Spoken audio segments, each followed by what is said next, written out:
I'm Alex Del Sordo. And we have just Eddie. It's Kevin Sauer, Nita DeFrance, Eric Murray. It's Mahe Drysdale. It is Sir Matthew Pinson. I'm Alex Del Sordo, Rower's Choice, and with me is a guy that I've never met, and I can't believe his age. The guy is one of the youngest head coaches in all of rowing United States. And it's not just a high school coach. No. This is a college coach, and he hails from England. So we have a lot to talk about today on today's podcast. Sam Pratt from Adrian College. Thanks for being here today. Yeah, thanks for having me. It's a pleasure to be on. You know, I got to tell you, the sound quality is incredible coming from you. This headset is impressive. We'll get into that because I know why you have that headset. But Sam, 25, head coach of Adrian College. This is pretty cool. But I asked the same question to every interview I've ever done. How old were you? Where were you when you took your first rowing stroke? I kind of have two answers to that. So in theory, I took my first strokes on the erg when I was 5. Both my parents were rowers. My mum rowed in the Blue Boat at Oxford in 1987. My dad was captain of boats at Pembroke College at Oxford. So they put me on the erg at some point when I was 5. I don't remember it. Apparently I was okay at it. And then obviously me being a relatively big guy, them being former rowers, they were convinced that I would make a great rower when I was young. I was convinced that I was never going to touch the sport because they'd done it. I was a tennis player going through, the beginning of secondary school. And then I reached, I guess I was 15. I'd just turned 15. And I remember I was going out to play tennis one day, and the head of rowing at Hampton School, Colin Greenaway, saw me and he goes, "Oh, he's big. What's his name?" And they're like, "That's Sam." And he's like, "Sam, you should come try rowing." I'm like, no way. And then he just bugged me for like a month straight, just like, come try rowing. And I was like, okay, fine. You know what? I'll give it one go. I'll get in the boat once and I'm going to hate it and I'll never do it again. And then I think, my first ever session, actually, I don't know if you probably know the name. Do you know Martin Cross? I know Martin Cross. Yeah, Yes. So Martin Cross coached my first ever session of rowing because he was a history teacher at Hampton and he just helped out with rowing sometimes. All right, Sam, just stop, Sam. This is ridiculous. Your parents are like British royalty in rowing. The Blue Boat in '87, the captain at Pemberton, right? At Oxford, right? Was Pembroke College, yeah. Pembroke College. I mean, dude. And then you say you're a big guy. Like, please don't be modest. How big are you? How tall are you? I'm not that big. I was always small to be a heavyweight. I was 6'2.5", 6'3", heavier than I should have been. The lightest I ever got at the University World Championships after doing some heavyweight cutting was 195 pounds. But yeah, I remember doing that championships and being like, everyone is so much bigger than me. Listen, I'm 6'3", 190, and I'm small. Martin Cross, the voice of rowing, the guy just knows what he's doing. He has an incredible background in rowing, and there you are, some punk kid at 15 years old being coached by a legend. And you know what? He made me do a racing start in that first ever session. Everyone else had been rowing for a year already. I was in a quad, and he was like, "All right, Sam, just stay in time with them. Don't even put your blades in the water. Just like keep your blades flat on the water and just stay in time. We're going to do a racing start." I was like, okay. And at that point, you're like, I don't even know what a racing start is. Yeah. So, okay, this conversation is going to be a little bit different than what we're used to, because I believe that U.S. rowing needs to adopt what you went through in your early stage. At 15 years old, you're sculling. Mm-hmm. How important is that in your mind now that you've been in the United States a couple of years? How important is that in the start of youth rowing? Yeah, I mean, I think the English schoolboy system, at least the way it was done at Hampton, obviously I can't speak for every English schoolboy program, and the school rowing system in general, most of my technical foundation comes from there for sure. Like I had some of the best coaching of my life there. And the way of approaching it was very different from what I think a lot of schools over here do. So like Hampton had a very defined model of your first year of rowing. So I actually joined a year late. Most people started their J14 year. I started the J15 year. The idea was in J14s, you learn to scull. All you do is sculling, and it's just about having fun and learning to enjoy the sport. Your J15 year, you do sweep, you learn to start sweeping. You still did sculling as well. I was always awful at sculling, but you still sculled a little bit. You started learning to sweep, and you learned to train a little bit. Then you got into J16s and you really learned to race. You weren't aiming to win yet necessarily, but you were aiming to be competitive and be racers. And then J17 and J18, which was what we called the senior squad, you learned to like win things and be like a really competitive force at the top. And I think it was really good for a couple of reasons. The big one for me was that the burnout wasn't quite as high.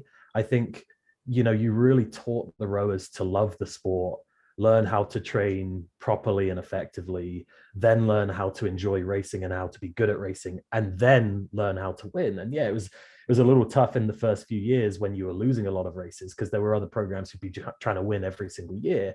But normally by the time you were in the senior squad, those programs would have dropped off the map again. And you'd be once again like Hampton. While I was there, we made the Saturday of Henley 5 years in a row. You'd be up there by the end of your time, and you kind of got that building. In terms of the technical stuff, I think, in England, you can afford to take things slower than a lot of the US. Obviously it's not the case everywhere, but I've spent my time in the US in the Northeast mostly, or at least in the North. And the issue is everything freezes. You can't row year round. In England, we were rowing from September all the way through the first week of July every year. And that's just a lot of time to learn to row well. And the head racing season, the big head races, School's Head of the River, the Head of the River, Fours Head, all of that stuff is happening in February and March. So you have all the way from September till March to learn how to row well. And so you just get tons of time to be in small boats, to be in sculling boats. We did 8K singles trials like every other week. Wow. I always came bottom 5 in them. I just couldn't get my head around it. And I think it's just hugely impactful because you just learn so much how to control the boat. Yeah. I started at 13, 14, and I had a bit of a legend teach me, a guy that is very well known in the Northeast market, in the actually all around, Stan Bergman. He's sort of the godfather of rowing at Holy Spirit. He's UPenn, but it was winning at all costs day one. That was it. That's all we cared about. We wanted to win every race that we could day one. It was very egotistical. It was very, a lot of testosterone. But yeah, I guess my observation is the way you guys, I like your patience. You take your time and there's less burnout. That's why you have a higher success rate at the Olympics and World Championships than we do. We dominate the junior level, but I guess who really cares about the junior level? All right. So talk to me about your experience as a senior on the senior squad, 17, 18 years old. You're going to Henley. To us Americans, that's the greatest race ever. It's so cool. Did you find a lot of success at that level? So me personally, the team certainly did. Me personally, I was plagued by illnesses throughout my high school years. For whatever reason, my immune system was just not working well during that time. So like clockwork, every year we would reach, the spring season, the Henley season, and I would get a chest infection like every single time. I remember my junior year, so my first year in the senior squad, things have been going pretty well. I made the first boat for the School's Head of the River, and that was like one of the coolest experiences of my life because Hampton had won the School's Head the year before. And actually, my J16 year, the year that we won, we actually won every single men's 8 category. We won the first 8, the second 8, the third 8, the J16 first 8, the J16 second 8, and the J15 second 8. It was just like a wild day. You're like after the race, you're tired, you're in bed, you're looking at the results, and you're like, is there like an error with this? It's saying Hampton first in every single category. Like, I don't know what's going on. But I remember it meant that when I was in the first 8, my J17 year, we started head of the river. We led every single boat. There were 450 boats there. We led them all off. And the way they do it at School's Head, the boats line up along the side of the course and then they turn to go on the course. So we rode past every single boat on the course. Wow. First place. We didn't end up holding our head of the river. I mean, we finished the race still in front. No one overtook us, which was Good for us, I guess. It was a very young crew that year. 7 of the previous year's boat had graduated. We ended up coming 7th. And then, made the boat again going into the spring. I remember, so one thing that Hampton was big on doing was like a lot of data driven stuff. We had telemetry on the boat all the time, and just constantly looking at that data. And I remember we had it on the boat for the first race of the spring. I'd, like clockwork, as always, had a chest infection the week before. Probably shouldn't really have been racing. And I remember it was the best start I've ever had in any boat of my life. We hit a rate 54 off the start. And we were a length up by 250, like length and a half by 500. At 1K, it was back down to like 3/4 of the length. At 500, we were level. And at the finish, we were third and we didn't make the final. And I remember afterwards, our coach, Neil Double, he comes over and he's like, right, guys, I'm not going to show you the first 500 meters on the telemetry because that's not the point I'm making here. But take a look at the last 1,500 meters. And I was like, oh no. And I looked at it and I'd averaged 180 watts for the last 1,500 meters, like just nothing. And it took him like a full year and a half before he showed me the rest of it. And I forget what it was. I'd averaged definitely over 500 watts for the first 500 meters of the race, and then just blown off the edge of a cliff after that. I hate to interrupt you here, but you just brought something else up. I'm not privy to every single team here in the country, but I can assure you that, and my producers back here can confirm. I bet 90% of junior programs don't get that deep. We don't look at that kind of stuff. And I mean, do you think that that's a very valuable piece of information for the rowers to be looking at the data and seeing what's going on? Definitely. I think it's more helpful for the coaches than for the rowers. I remember the coaches at Hampton always told us, guys, you're always going to end up looking at the watts, but that's not what we want you to look at. Like, the watts are not the important thing here. It's not about how hard you're pulling. Like, we're assuming you're pulling hard unless the watts are showing otherwise. The really nice thing, I forget exactly which system we were using. We were using some telemetry system. It wasn't the smart oars. It was on the oar locks themselves.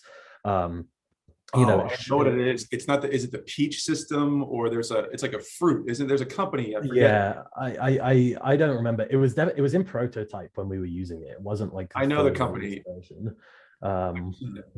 But it would show you the length of your stroke. It would show you the effective length of your stroke. It would show you curves through the drive and through the recovery. So it helped you match up where everyone's drive phases were and all of that kind of stuff. And that, as a coach, to me, it's something I certainly hope to be getting at some point. I mean, it's expensive, but it's something that I think is super, super helpful, because you look at it and, as coaches, we can see what's going on. You can see with your eyes what's happening in the boat. You can never feel what's going on because you're not in the boat yourself. And, obviously that means feedback from the rowers is hugely important, but also getting that telemetry and getting that data to back up what you're seeing. Maybe I'm seeing, oh, this person just looks like they're not locking on at the catch, and then I look at the telemetry and it shows they have 15 degrees of slip at the catch. I'm like, okay, so I was right. Like, let's work out how to fix this now. Let me ask you this. Let me ask you this. So I coached for about 7 years, and most rowers, especially at Adrian College, let's be frank, Adrian College is not going to be, it will be eventually a great program with you at the helm, but you can't expect 17, 16-year-old boys and girls to tell you what's actually going on. Most people have no clue how to express how it feels in the boat. Oh, it's heavy at the catch. Oh, it's kind of slow. It's dumping. There are things that they just don't know how to explain. So I can see how that data is so, so important, and how they can relate it. Kids are a lot smarter these days than they were, long ago. Maybe I'm wrong. I'm 36. I feel like an old man in front of you, yeah. But do you agree with me? I do and I don't. You have to be taught how to feedback properly. You don't just naturally know how to explain what you feel in the boat. I remember at Hampton, probably the coach that I think I learned the most from in terms of how I was going to coach in future was Nick Woods. And he was really big on getting effective feedback from the rowers. And so what he would do, he was coaching the second eight, and I spent a while in the second eight with him coaching it. And what he would do at the end of every session, he'd have us all circle up and he'd say, right, I want a single piece of good feedback from each of you. And, first week of doing this, we're all a bunch of 17 and 18-year-olds. Everyone's like, oh, the boat felt a little bit unstable. Like no one's got anything good to say. It's not helping anything. And I'm sure he was like, oh, this is pointless. But, he kept working on it and kept being like, okay, so why do you think it was unstable? Like, what were you doing that might have changed it? What do you think we've done in the past that has made it better when that's been a problem? And, by the end of the year, I remember everyone was giving like a very well thought out reasoned piece of feedback, like, oh yeah, I just felt like we were a little sluggish at the catch today. I think maybe it's because we were doing X thing. And it wasn't that he would listen to that and then go purely on what you said, but like I was saying earlier, he matched it with what he was seeing. If he was seeing something that fit with what we were feeding back, then he's like, okay, let's address this then. So I definitely think feedback can be really effective. I think you need to be taught to do it, and you need to have confidence. Can you give me some ways to draw out that, like to get more of the young rowers to give you effective feedback? Are there tools that you know to do? I mean, I think you need a couple of things. Number one, you need to make them feel safe to do so. Obviously you got to make sure that everyone's aware, like when you're doing this feedback and it's in front of other rowers, this is like a safe place to give that feedback. You're not going to be making fun of the rower for saying something stupid or, giving an answer that's not right or whatever it may be. They're just telling you what they're feeling. And I think that's really important, because the number one reason why they're not giving feedback is because they're scared of what you're going to think about it, right? They want to make you see that they're smart and see that they're thinking about it. And so they can overthink it or just be unwilling to say things. And number two is just, asking questions. If they give you a simple piece of feedback, say, okay, how was that different from yesterday? Or, did you feel like you were doing something different to yesterday that might have changed that? Just sort of drawing it out gradually. And as you do that more and more, they'll start asking those questions of themselves and start thinking about, how do I give those answers before they're asked of me? So I'm writing things down as we talk, so I'm not paying attention. I think you're very well spoken, and I think I was naive to think that because of your age you wouldn't know as much. So I hope you enjoy that compliment. Earlier in this interview, you tell me that you had no business, or you did not want to touch an oar. You were just like, I'm not going to do this, mom and dad. You guys are great. I'm going to play tennis. How on earth did you make this a career move to go coaching? Because that is a pretty big leap in the last 10 years. Yeah. So honestly, when I took those first strokes with Martin Cross, I think I was indoctrinated or something, because my memory totally cuts out after that first session and then cuts back in like a month and a half later in my first race. And it was a freezing cold day in November. And it was like foggy and freezing. We were out on the water for like an hour and a half because they delayed the racing start. And being like, wow, this is great. And I'm like, how did I get to this? But I remember that first year, I didn't take it that seriously. I kind of went through it and I was like, okay, I'm pretty good at this. I was naturally strong. I was naturally good on the erg. But I was like, but the fact is we're pretty slow this year. So like, I'm not going to take it that seriously. We were the last of the championship eights at nationals in the J15 level. 9 out of 9. We were slower than a lot of the first 8 level as well. We were not a fast team. And then we hit the J16 year and two things happened. Number one, we started to finally like click a little bit and find a little bit of pace. And number two, Colin, our coach, told us, oh, hey, at the end of this year, by the way, there's the GB versus France under 16 match and you could earn yourself a GB vest. And I was like, oh, hello, I want to do that. And so that year, on paper was my most successful rowing year. That year I won at the school's head. I got 2 silvers at nationals in the 8 and the straight 4. I rowed in the school second 8 at Henley. I rowed in that GB France match and we won by 3 lengths. It was a really good year. And after that, I was like, okay, I'm sold. Like, this is what I want to do for sure. And then I think this would resonate with a lot of rowers who start finding a little bit of success. I was like, okay, so what's my steps to get to the Olympics? Like wrote out a little board for myself, like, what am I going to do? What's my timeline? I think I've missed a couple of those steps along the way because my timeline said I was meant to go to the Olympics last year and I definitely wasn't there. I kind of, from that point, I was very much like, I want to row. I want to do this as a full-time thing. And, if I'm not rowing, I want to be coaching. I've kind of known I would end up in coaching since I was like 16, 17. I kind of thought it would be a little later than it was, in the end. So I went to Wesleyan University up in Connecticut, rowed there for 4 years. And my senior year, right at the end of the fall, I remember just leaning back one stroke and feeling my ribs crack. And I hairline fractured one of my ribs and I strained 3 of my intercostal muscles. And that was it. I didn't row again.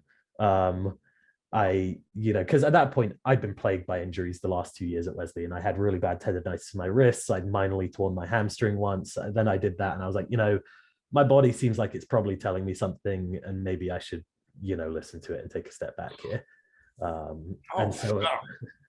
Yeah, it was. That's a really. I would say most people just fight through that. I've known. I can name right now about, I think, 5 people that have torn intercostal muscles that have, because that's a very common thing in rowing, especially with that load. They kept working through it, and now they can't do anything. I mean, they're in their 30s and they can't do anything. It's a really hard thing to swallow, especially at like 19, 20 years old. So what dawned on me, I think my math is correct. You were like 15, 16 years old in England when the Olympics were going on in 2012. I was, but I actually wasn't there. I was in the US visiting family while the Olympics was going on. Okay. Mom and dad, you screwed the pooch there, man. Yeah, they really messed up my whole rowing development, clearly.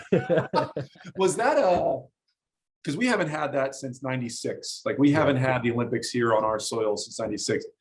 And that changed rowing. The best rowing in US history ever was 96, 97 to 2006, 2007, like that period, maybe even 2008. How impactful was that on junior rowing in that time? Like, because you were in the middle of it. Yeah, I think it was hard to say to some degree. I mean, it was noticeable that suddenly I was the closest thing to this at Hampton, and I was very much not this. Every one of the schools suddenly had this physiological freak who was really big, really fast, just like, like I can think of 5 guys as juniors who were pulling sub-6 ergs while I was there. Every school had one. I was the closest thing, and I was pulling like a 620. It wasn't even a close run thing. I remember Charlie Elwes, who ended up rowing at, I want to say Harvard. It was Harvard or Yale, I think. He was 14. He was in his J15 year. He pulled a 614 on the erg. Just unbelievable. Like, no one should be doing that. And so that, maybe that was an impact from the Olympics, or maybe everyone just had this like bubbling under the surface, and then suddenly it all came up. But it was just like my grade, for whatever reason. Like, there were like 9 or 10 schools who had sub 610 guys. And it was like, where are these coming from? Like, this is not a normal thing. You'd be boating for like nationals, and you'd be looking around, and I'd be like, I'm the biggest guy in our crew. Like, I know I'm like top dog here. And then I'd look around, I'd be like, oh my God, that guy's huge. And that guy's huge. Like, just really bizarre, from that standpoint. That's, I don't want to deviate from this conversation, but just thinking, like, if I'm 15, 16 and the Olympics are in my home soil, like, I'd be treating rowing a little bit differently. Because you had, you had a great year that year. Yeah, I mean, that was like the start, like that and the 2016 in Rio. Those were like the 2 like best years of British rowing at the Olympics. Gosh.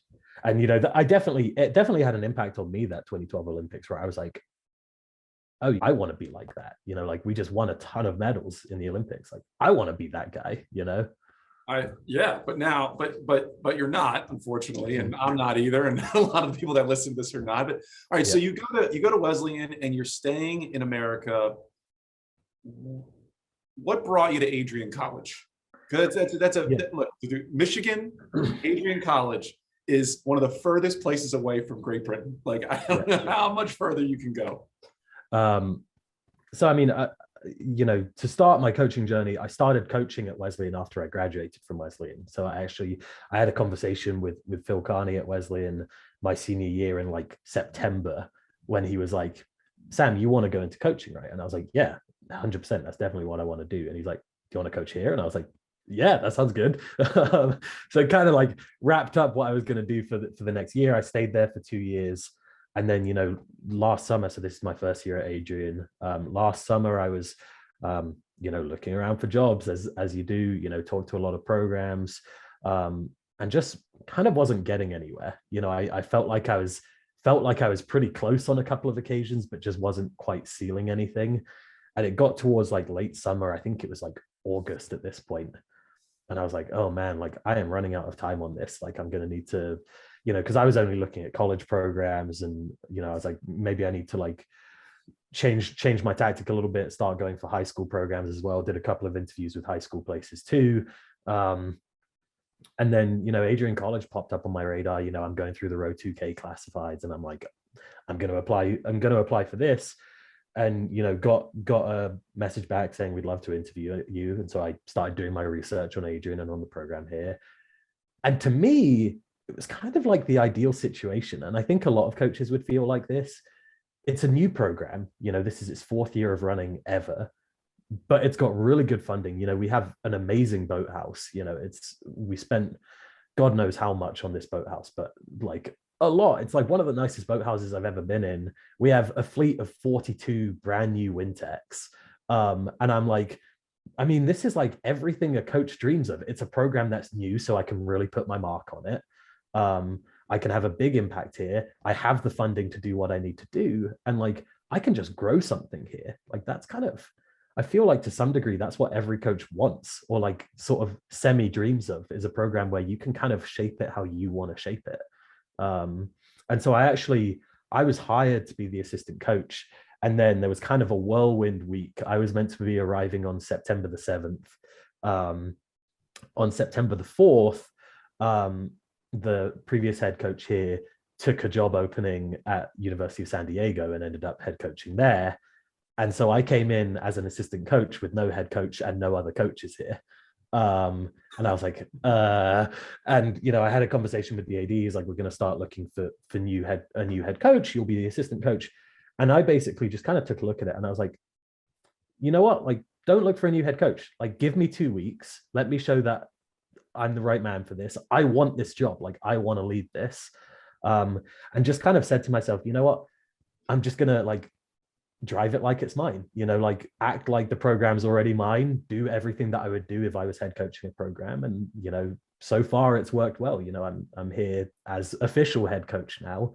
And so, kind of just, sort of took one of those sort of fluke opportunities that don't come around that often. Was like, I might not get this opportunity for another 6 years after this.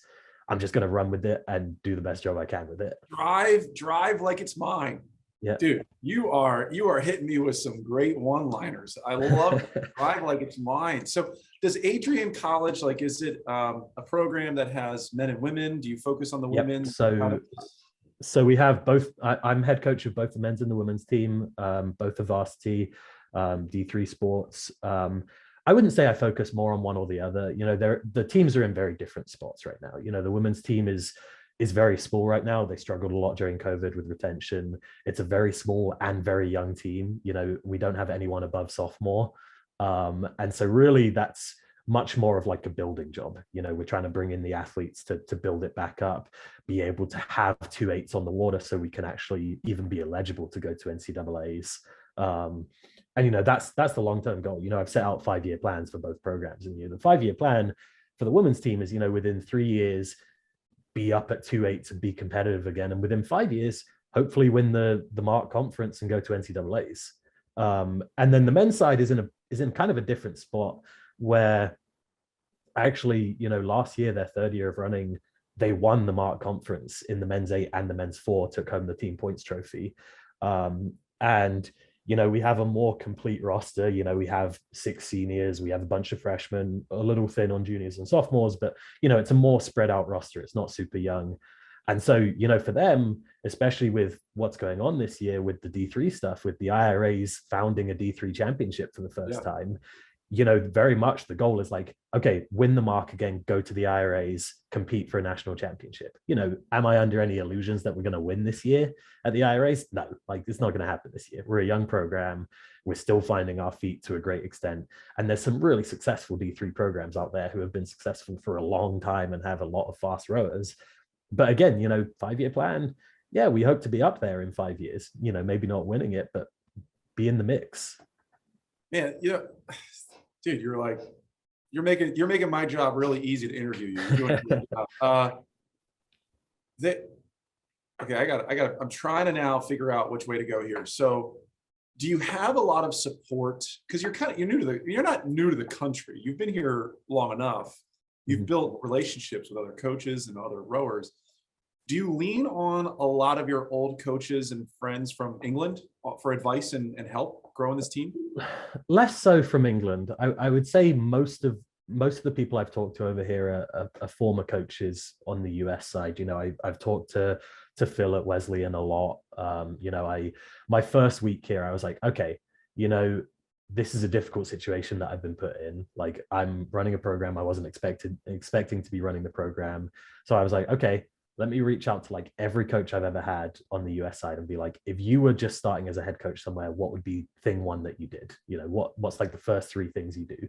So, I had that conversation with Greg at Michigan. I had it with Kemp Savage at Eastern Michigan, with Phil at Wesleyan, kind of had those conversations and got some good gems there. I would say England, I have a lot of very close friends there still. I don't think any of them are still rowing at this point. At this point, obviously, we've all been graduated from college for 3 years.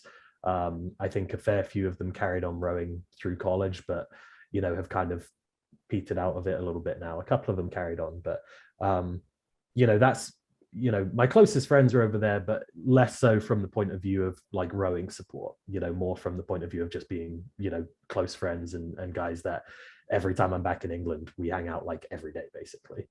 So those handful of coaches. Greg has been around forever. Phil, it's been around forever. Can you think back to like one thing that really stuck out in your head that was a great piece of advice? Like one thing that you really held on to? I think it was actually from Phil, and I think it wasn't even when I talked to him this year. I think it was when I was coaching under him. One thing he said to me, I was taking, I think the second 8 for a session. I was talking to them after, and I was, giving them feedback from the session, what I saw, what I thought was going on. And, he listened to me do this. And then after we were done, we went back into the office and we were chatting about how the session went. And he said, here's one thing for you. If you have 5 points to say, you have no points, because after number 3, they're going to stop listening and they're not going to pay any attention to you. And I was like, after 5 points, you have no points. Literally just, and I sort of thought about it. And I was like, you know what? He's right. Like after you've said 3 things, guys' eyes start to just sort of glaze over and they're not really listening anymore. And even if they are still listening, the message you're trying to give is getting muddled. You're not putting across a clear like message. You're putting out too many things to think about. I think about when I was a rower, I couldn't think about 3 different things rowing wise at once. It was like, I'm working on this thing today and nothing else matters. So, I think that's something that's really stuck with me and been something that I've really tried to implement here, is just like not overcomplicating things. You don't need to talk for an hour after every session. You need to give like a 5-minute, like, here's what I thought, here's what I thought, here's what I thought. Okay, see you later. Especially, for college kids, you're not trying to waste their time. They've got a lot of other stuff they can be doing. They've got work to get on with. They've got classes. It's not like they're not busy. If you're keeping them at the boathouse for even like an extra 20 minutes just to talk to them, you're just wasting their time, and they're going to resent that in the long run, because that's a lot of time that you're taking up of theirs. You're already taking an hour and a half for practice. Don't spend extra time on stuff that doesn't need to be spent time on. You are 25, right? I am, in fact, 25. Yes. I feel like I'm having this conversation with someone who's been doing this for 25 years, not someone who's doing this for a couple of years. Geez Louise. I mean, okay. How about, all right, the makeup of the team and like your roles and responsibilities. I'm going to get into that. So you have a small program. Yeah. Nothing big. Do you guys offer scholarships? Do you offer financial aid for rowers? So as a D3 institution, we can't give financial support for athletics. Adrian in general is pretty generous with financial aid, but that's not a sport specific thing. It's just, if you need financial aid, hopefully they'll meet what you need. That at any D3 program makes things more of a challenge, especially once you start getting towards the top end. I remember at Wesleyan when we were doing the recruiting stuff, I remember my first year of recruiting, I definitely could have done a better job of it. And I remember I was talking to like 5 guys who I was like, yeah, they're definitely going to come here. And then within the space of a week, 4 of them go, oh, hey, I just got an offer from a D1. I'm going to go there. I'm like, there goes all of my recruits. How do you recruit for a D3 program in Michigan? Like, how do you do it? What are you looking for? I think there's a couple of things. Like, obviously, I'm looking for some things, but at this point, it's not necessarily about the athlete themselves. It's about getting people in. Because, even if the athlete isn't the fastest person ever, I can teach them to be fast. So I think I tend to look more at culturally, are they going to fit with what we're trying to do? Are they going to fit with the team? Are they going to enjoy themselves here? Because, my philosophy on it is happy, healthy rowers are the ones who make the fastest rowers. You can't have a rower here who doesn't like the school or isn't friends with the team or whatever, because they're just not going to have a good time. And if they're not having a good time, they're not going to go that fast. And so, we're definitely looking all the time at like, okay, is this someone who, has a lot of drive, who's going to show up on the really hard days in the middle of winter and be like, I'm going to show up with a smile because someone else is having a hard time today. That's really important stuff. And, I think what we really have to sell athletes, because I think every rower wants to feel, and every athlete in general wants to feel like they're coming somewhere and making an impact and leaving the place better than they found it. And I think Adrian's in a unique position for that. There aren't that many new rowing programs around the country. There's a few here and there, but there's not a lot, and certainly not a lot who have the level of support that we do financially. And so, I think you can really sell rowers here on the idea that, let's say you go to whatever, Yale, Washington, like some mega program. Yeah, you're going to be successful there. It's guaranteed, but end of the day, that they're going to have been successful for 10 years before you, and they're going to be successful for 10 years after you. You are one of a long list of names who has done it, right? It's great. It's really cool. You get to do a lot of fun stuff, but also you're not the one who's going to be remembered for anything. Whereas here, you're bringing in kids who, no matter what we do, we're making history at the moment for this program. Yours are the names that are going to go down on that board as, maybe someday the first team to go, like, maybe this year the first team to go to IRAs, maybe next year the first team to medal at IRAs, first team to go to NCAAs. You're the one who's going to come in and leave the program better than you found it and be able to say, yes, I was part of that generation who did this stuff, which is different from what you get at really well-founded programs, because they've already done that stuff. Sam Pratt, I want to run through a wall right now, and I want you to coach me to boat.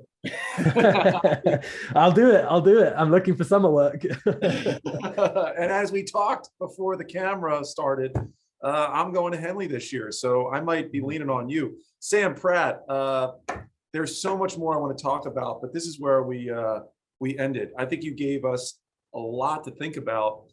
And I had a wonderful time talking to you. And the very end there, you sold me on Adrian College. And I think everyone watching and listening, if you want to learn more about Adrian College and Sam Pratt and what they're doing out there in Michigan, you know how to get a hold of them. There's going to be links somewhere here in the podcast, on the YouTube channel, on Instagram, and also on our podcast websites. Sam Pratt, thank you for being here, man. I hope you had a good time. Yeah, thanks for having me. It was great to talk to you. There it is, everybody. Thanks for tuning in to another Rower Stories podcast.